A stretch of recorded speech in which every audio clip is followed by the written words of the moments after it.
तो हमारा text book का सिलेबस था वो कंप्लीट हो गया। तो आज से हम ग्रामर की पढ़ाई करेंगे। तो आज हम पढ़ाई करेंगे, उस चैप्टर का नाम है अनेक शब्दों के लिए एक शब्द।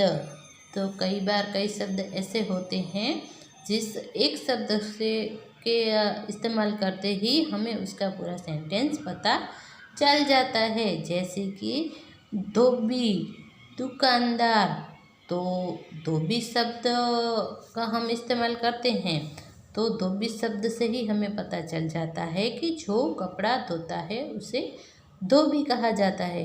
मगर जो कपड़ा धोता है, इतना बड़ा हम सेंटेंस या तो इतने सारे शब्द इस्तेमाल न करने की बजाय हम सिर्फ धोबी यही शब्द इस्तेमाल करते हैं तो हमें पता चल जाता है। तो इसी तरह दुकानदार, तो जो चीज़ वस्तुओं की बिक्री करता है उसे दुकानदार कहते हैं।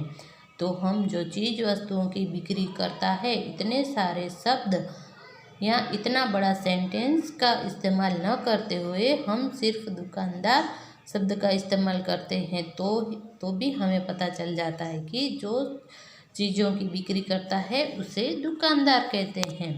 तो इसी प्रकार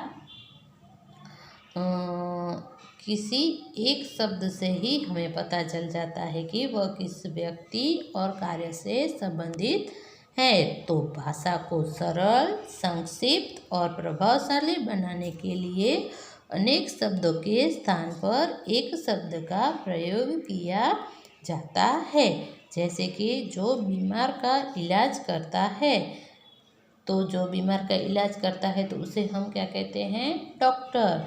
तो सिर्फ हम डॉक्टर शब्द का इस्तेमाल करते हैं तो उससे ही पता चल जाता है कि जो बीमार का इलाज करता है उसे डॉक्टर कहते हैं। तो मगर हम जो बीमार का इलाज करता है ऐसे अनेक शब्द को न लिखते हुए सिर्फ डॉक्टर शब्द लिखते हैं तो भी हमें उसके कार्य के बारे में पता चलता है। जैसे कि जो विद्यालय में पढ़ाता है, इतना बड़ा न लिखने की जगह पे हम सिर्फ अध्यापक लिखते हैं या बोलते हैं तो तब भी हमें उसके कार्य के बारे में पता चल जाता है।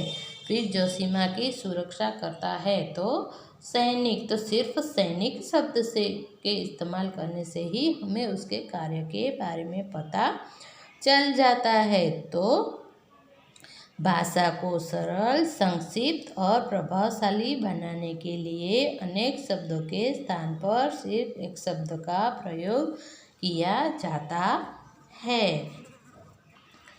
तो आज हम ऐसे ही अनेक शब्दों के लिए एक शब्द कुछ देखेंगे। जैसे कि जो कुछ न जानता हो तो उसको क्या कहते हैं? अज्ञानी। तो जो कुछ न जानता हो, इतने सारे शब्दों की जगह पे हम सिर्फ अज्ञानी भी लिख सकते हैं। फिर जो आँखों के सामने हो तो वो प्रत्यक्ष। फिर जो आँखों के सामने न हो तो उसे अप्रत्यक्ष कहते हैं।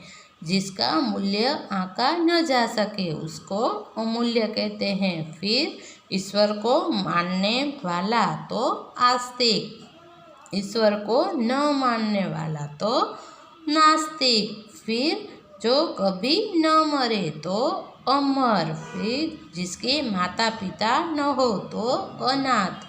फिर लकड़ियाँ काटने वाला तो लकड़हरा।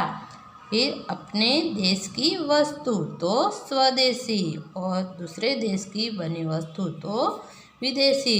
तो इसी प्रकार के ये जो अनेक शब्दों के लिए एक शब्द है वो आपको आपकी हिंदी की जो बुक है उसमें जो ग्रामर वाला पार्ट है उसमें ये लिखने हैं और याद भी करने हैं।